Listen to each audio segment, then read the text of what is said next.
Hi hobby folk, let's do lava. Lava is one of the most iconic base types out there, especially for all your face-eating chaos creatures, and it's also pretty simple to get done, so let's give it a go. The first step to lush lava fields is rock, and as anyone who's hobbied for a minute will know, rock is made from cork. For perilously thin strata of cooled rock on a roiling tide of molten planet, I like to use this stuff. It looks like it's meant for some weird auto-cutting machine, but it'll work perfectly for multi-layered rock, and it isn't going to make all of our models 10 feet tall. There's a link below, or just search Hobby Places for the thinnest cork sheets you can find. Of course, you can go thick and high if you like, it's your mini, and massive dramatic bases can be pretty damn cool. Do a general size and placement check on the mini, and then get to ripping. The cork I'm using here comes pre-stickied on the back, which makes this whole process even easier. Rip, stick, and repeat, building layers that grow gradually smaller and smaller, and checking every now and then to make sure the mini still fits. Don't forget to leave some exposed base too, that'll end up being your lava. Next, we need to smother the whole base in superglue. Make sure you do this in a well-ventilated room. For me, this is the best and easiest way to seal my cork, and it isn't expensive if you hunt around for some super cheap superglue. But if you have a better way of getting your rock hard, let me know in the comments below. If you've left some dramatic overhangs, you can get them better secured with high viscosity superglue and some bicarbonate of soda. Add a blob of viscous glue, then quickly sprinkle on the bicarb. The glue will set almost instantly, and you'll get a nice rocky looking lump to keep your overhang from coming off. Next, stick down your chap and let's get ready to paint. We'll be blending here, so I advise a wet palette, but you do you. The important thing is you need a deep red, a bright red, an orange, and a yellow.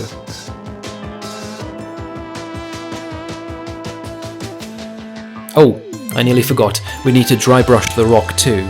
I use a cool grey because it gives better contrast with the warm lava colours. I'm sure you know how to dry brush, but just in case, you'll need to get a little paint on the brush, wipe almost all of it off onto something dry, then gently swish and swoosh the brush over the rock, and you should end up with some nice instant highlights. Okay, now we're ready for the lava. Paint the exposed bits of the base in your deep red colour and leave it to dry. Then mix some light red into your deep red and go over the same area again, leaving a little border. When that's more or less dry, repeat the process again with just the lighter red and leaving a bigger border.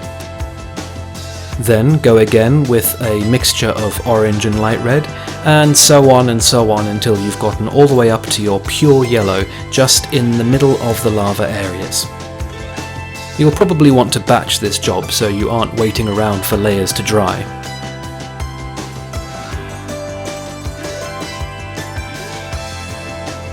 Pay attention to your brush strokes as well. If you just paint solid blobs, you'll lose a lot of the lava texture, so feather your edges, move your paint around a little, dab it about, just play really. Alright, that's mostly it. You can totally leave it here and I think you'll have some pretty cool looking bases. But if you have it, you should definitely do this next step. Grab a red ink, maybe water it down a teeny bit if it's very strong, and then slather it all over the lava area. Quick as you like, rinse your brush out, and then with your clean brush, pick up a little of the ink you just put down, particularly in the middle where it's made the yellow a little too orange. This step is going to do what ink always does, make things much richer and more saturated. I think it looks much better like this. Here's a side-by-side of inked versus uninked.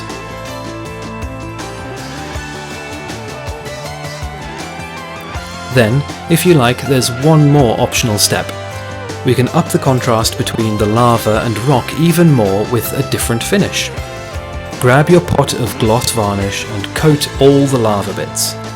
I don't think lava is glossy in real life, to be honest, but then lava fields don't really look anything like this in real life anyway. The important thing is getting it to look cool, and I like my lava shiny. Okay, that's it. Fast, handsome lava for your grim dark toys.